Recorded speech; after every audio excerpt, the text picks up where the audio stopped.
le fait que Ousmane Sonko réaffirme aujourd'hui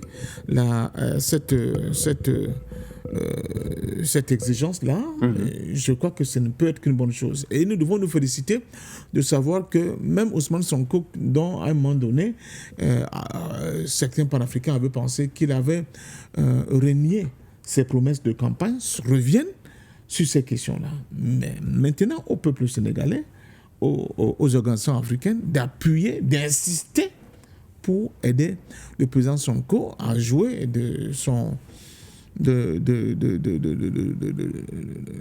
aura, de tout ce qu'il peut avoir là aujourd'hui, pour exiger justement la sortie de franc CFA. Seul ou bien de manière groupée dans le cadre de ce qui reste encore de la CEDEAO. Il ne faut jamais désespérer de l'homme.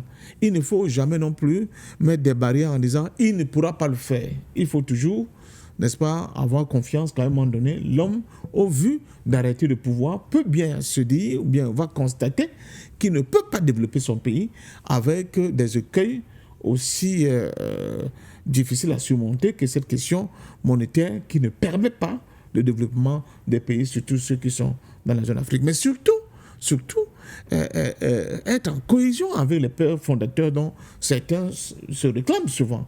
Je rappelle quand même que le Sénégal, c'est le pays du grand Cheikh Anta Diop.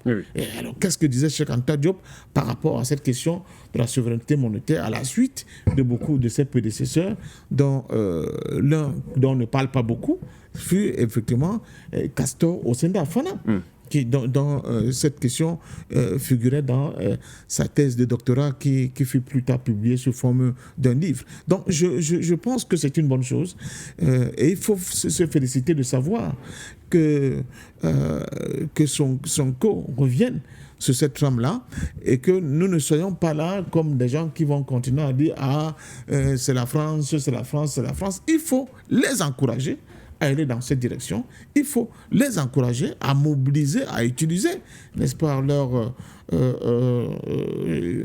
position actuelle pour demander, reposer ce problème-là sur la table de l'organisation sous-régionale dans laquelle ils appartiennent, pour qu'enfin, on ait le début d'un processus justement de libération par rapport à cette question monétaire. Et vous savez que c'est extrêmement compliqué. On n'ose pas beaucoup en parler. Même l'AES, elle est sortie certes de la CEDEAO, elle n'est pas sortie de l'UEMOA. Donc ça pose un petit problème. Au niveau de l'Afrique centrale, on ne parle même pas de cette question, n'est-ce pas? Au contraire, j'ai vu, Christelle, qu'on nous propose plutôt de nouveaux pièces de monnaie, n'est-ce pas, frapper encore du sceau du franc CFA. Donc, c'est quand même quelque chose qu'il faut noter. Et à mon sens, il faut encourager le Premier ministre Sonko et son président Diomaye Faye vraiment de continuer sur ce chemin, mais surtout de dire à toutes les organisations panafricaines,